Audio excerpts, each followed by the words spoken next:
और अगर जीतना चाहते हो तो मेरे साथ आगे बढ़ो, बस थोड़ी देर की और है बात, नो रिपीट टेलीकास्ट। 8वें अध्याय से पहले मैं आपको बता दूं, आपने मार्केट को सेगमेंट कर लिया है, आपने कस्टमर की प्रोफाइल समझ लिया, आपने डिसीजन मेकिंग यूनिट बना लिया है।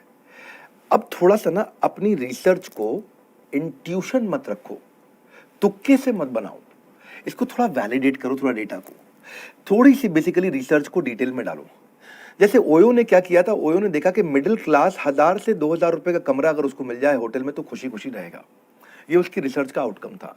ओला की रिसर्च का आउटकम क्या था कि जो ऑफिस जाना चाहता है या जिसको पार्किंग में डिफिकल्टी होती है, जिसको ड्राइविंग में डिफिकल्टी होती है, जिसको ड्राइवर नहीं मिलता या जिसको अच्छा कैब का एक्सपीरियंस चाहिए, मेरा कस्टमर बन सकता है। ये इनकी रिसर्च के आउटकम्स थे, ये इंट्यूशन नहीं थे। ज्यादातर एंटरप्रेन्योर इसको स्किप कर जाते हैं अपने स्टार्टअप को बिल्ड करने से पहले। थोड़ा सा रिसर्च करने पे समय लगाओ। मैं आपको बताऊं, ये अर्बन क्लैप जिसका नाम है अर्बन कंपनी, तो उसके जो फाउंडर थे अभिराज, उन्होंने भी यही गलती किया। शुरू में एक कंपनी बनाई सिनेमा बॉक्स वो और उनके एक दोस्त जयपुर साथ में जा रहे थे और तब उनको इंटरनेट नहीं कनेक्ट हो रहा था ट्रेन के अंदर। वो सोचे क्यों ना ऐसी कंपनी लेकर के आए जो कि ट्रेन के अंदर इंटरनेट की फैसिलिटी दे दे, बस के अंदर, ऑटो के अंदर दे दे, हवाई जहाज के अंदर दे दे। उन्होंने सोचा अरे बड़ा अच्छा आइडिया, अरे चलो स्टार्टअप शुरू करते हैं। स्टार्टअप शुरू किया उन्होंने सिनेमा बॉक्स के भाई ऊपर एक ऐसा हम लोग मशीन लगा देंगे जिससे अंदर वहीं पे ही इंटरनेट की फैसिलिटी क्रिएट हो जाएगी। पर उनका कस्टमर कौन था? बस वाला। अब बस वाले को कहता भैया मैं कस्टमर लेकर के आऊं, मेरा तो अभी इस समय वो दिक्कत है, कंडक्टर छोड़ के भाग रहा है भैया, ड्राइवर का बीच में शराब पी के चला रहा है, हम पहले ये प्रॉब्लम सॉल्व करें, डीजल महंगा हो रहा है कि तुम्हारा ये सिनेमा बॉक्स लगाएंगे क्या भैया? अब बुड़बक, उनको नहीं समझ में आया, मना कर दिया उनको। अब ट्रेन में सरकारी काम है, उसमें बहुत दिन लग जाता है, वहां बात नहीं बन पाया। हवाई जहाज में नियम ही नहीं थे और ऑटो वाला कह रहा है कि जितने में तुम्हारा खर्चा करेंगे इतने में मैं ऑटो की किस्त देता हूं। तो उनका चला ही नहीं बिजनेस, क्योंकि उन्होंने रिसर्च ही नहीं किया था एंड कस्टमर पे। बाद में उन्होंने अर्बन क्लैब शुरू किया और देखते ही देखते आज $1 बिलियन कंपनी यूनिकॉर्न की तरफ बढ़ा। ऐसे ही मार्केट रिसर्च बड़ा बिजनेस से भी किया। हमने क्या देखा कि हम नीड क्या है? Relevant, easily understandable Hindi content for entrepreneur and entrepreneur. Main मुद्दा हमारी रिसर्च पे निकल के आया कि रेलेवेंट, जिससे बिजनेस बढ़ता हो, आसानी से समझ में आता हो, इजीली अंडरस्टैंडेबल, हिंदी में हो, और एंटरप्रेन्योर जिसको बिजनेस खड़ा करना है, जिसको बिजनेस बड़ा करना है। हमने फिजिटल बना दिया, फिजिकल प्लस डिजिटल, यहां से बात बनी। अब आप अजम्पशंस को टेस्ट भी तो करोगे। अजम्पशन को टेस्ट कैसे करोगे? आप देखो कि क्या आपका कस्टमर यूज कर रहा है कि नहीं कर रहा प्रोडक्ट, वो आपके एविडेंस अप्रूव हो रहे हैं कि डिसअप्रूव हो रहे हैं, मार्केट से जाके वैलिडेट करो, अपने कस्टमर के इंटरव्यू लो, उससे पता चल जाएगा। एक लिटमस टेस्ट बता दूं आपको, आपका स्टार्टअप चलेगा कि नहीं चलेगा, एक टेस्ट बता दूं आपको, इस टेस्ट को समझ लो आप। बहुत पावरफुल, आपने बहुत अच्छा डिसीजन लिया है जाने के लिए इस वेबिनार में। बहुत बढ़िया कंटेंट दे रहा हूं आपको, जिसने इंप्लीमेंट कर दी ना लर्निंग लेके, टक टक टक टक गेम चेंज करेगा। टेस्ट क्या है आपके लिए? क्या आपका कस्टमर आपके सोल्यूशन के लिए प्रीपे करने को तैयार है? अभी प्रोडक्ट आया नहीं है, पहले से देने को तैयार है? क्या आपका कस्टमर आपको डिपॉजिट देने को तैयार है? अच्छा चलो ये नहीं करता तो क्या लेटर ऑफ इंटेंट देता है, क्या बना लो प्रोडक्ट मैं खरीद लूंगा? क्या वो पायलट में शुरू में खरीदने को तैयार है? क्या वो या कम से कम स्ट्रॉन्ग इंटरेस्ट दिखा रहा है कि भाई उसकी कंडीशन मीट कर लोगे तो वो खरीद ही लेगा? अगर इनमें से कुछ नहीं हो रहा है तो मतलब अभी आपका कस्टमर तैयार ही नहीं है। आप कुछ ऐसा बना रहे हो जो आपको पसंद है, हो सकता है कस्टमर को पसंद आए ना आए। बड़ा बिजनेस ने भी यही किया। हमने जब जब प्रोडक्ट लॉन्च किया उसके प्री लॉन्च में ही कस्टमर ने हमारे को बहुत पैसा दिया। हर बार जब मैं प्रोडक्ट लॉन्च करता था उसका अनाउंसमेंट करते थे कि एवरीथिंग अबाउट एंटरप्रेन्योरशिप आ रहा है। हमने 24 मार्च 2019 को उसका अनाउंसमेंट किया था। प्रोडक्ट हम 7 मई को लेके आए थे, लेकिन 24 मार्च से 7 मई में केवल अनाउंसमेंट हुआ था। भी अनाउंसमेंट में ही हमारे हजारों कस्टमर बन गए थे। उन्होंने एडवांस पैसा देना शुरू कर दिया। अरे मौका हाथ से ना निकल जाए, अरे मौका ना निकल जाए, अरे ले लो भैया ले लो। ऐसे ही लाइफ टाइम मेंबरशिप में हुआ, ऐसे ही हमारे आईबीसी में हुआ, ऐसे ही हमारे हर प्रोडक्ट में हुआ। एक कस्टमर हमारे को एडवांस पैसा देता है, 2 साल का पैसा एडवांस देता है, प्रोडक्ट लॉन्च होने से पहले दे देता है। इसको बोलते हैं भरोसा और इसको बोलते हैं नीड। कस्टमर की नीड से मिलती है आपको बिजनेस की लीड। कस्टमर की नीड, बिजनेस की लीड। अज्ञानी कोई नहीं है, अज्ञानी नहीं कोई, सब में कुछ ना कुछ विशेष। सीखना तो बहुत कुछ है लेकिन अभी भी है बहुत कुछ शेष, अभी भी है बहुत कुछ शेष। लाइक करो इसको, वीडियो को यूट्यूब पे, नीचे कमेंट बॉक्स में मेरे साथ बने रहो। शेयर करना है आपको वीडियो को। सोचा ना आपने, शेयर किया अपने आसपास? नहीं किया है, वक्त आपका है। चाहे तो सोना बना लो, चाहे सोने में गुजार दो। याद रखना मेरी बात, नो रिपीट टेलीकास्ट। 9वां अध्याय, प्रोडक्ट डेवलपमेंट। अब आपने सब कुछ समझ लिया, कस्टमर को भी समझ लिया, अपने आप को भी समझ लिया, फ्रीलांसिंग से बिजनेस की तरफ मूव कर रहे हो, प्रोडक्ट बनाना है आपको, इसको बोलते हैं मिनिमम वायबल बिजनेस प्रोडक्ट, एमवीबीपी।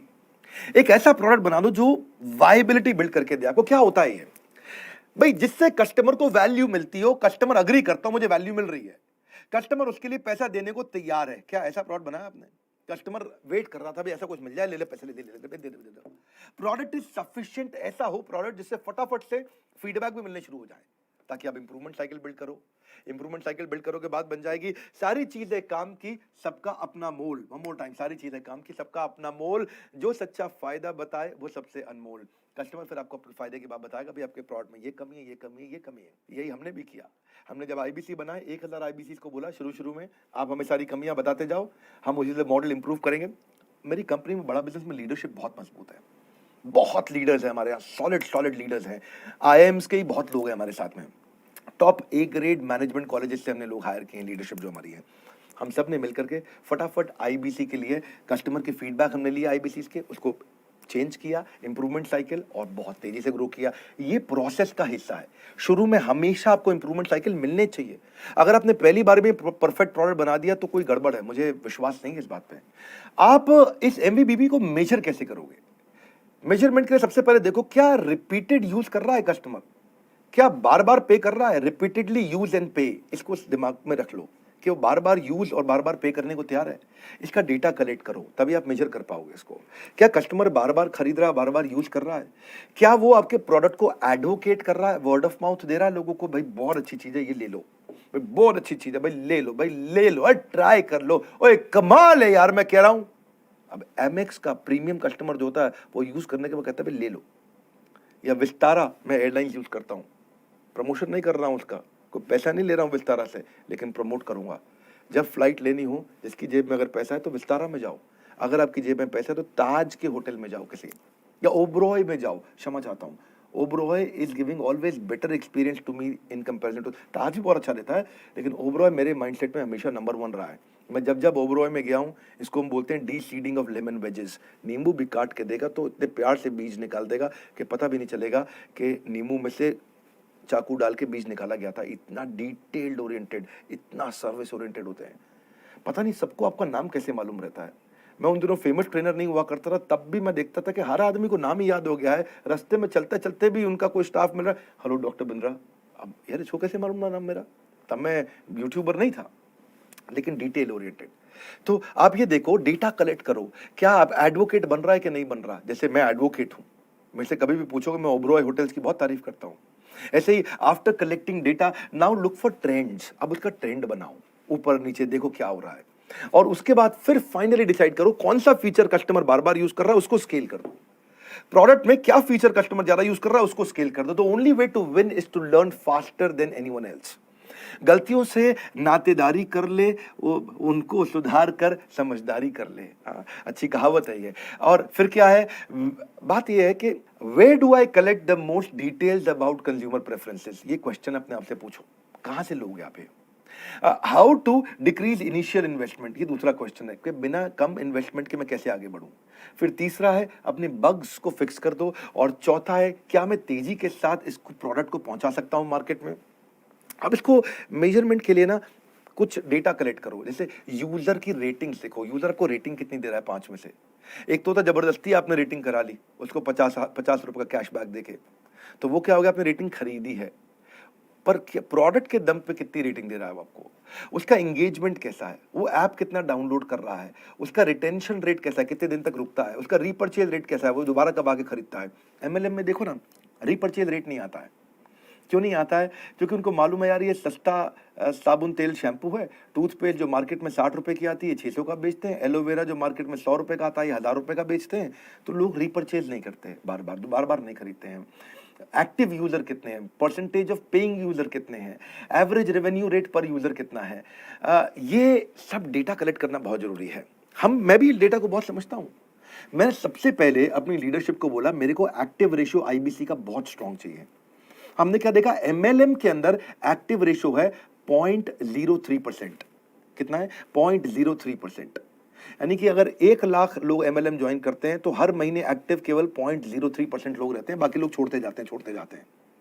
लेकिन म्यूचुअल फंड के अंदर और लाइफ इंश्योरेंस के अंदर उनका एक्टिव रेशियो 7 से 12% तक जाता है, यानी कि 100 लोग ज्वाइन करेंगे, 7 से 12% लोग हर महीने काम करते हैं। हमारी कंपनी में आईबीसी मैंने 33% का टारगेट रखा था। आपको जान के खुशी होगी हमारे 40% आईबीसी का एक्टिव रेशियो है, यानी कि 100 ज्वाइन करेंगे तो 40 लोग हर महीने कुछ ना कुछ जरूर अर्निंग करके जाते हैं हमारे साथ में।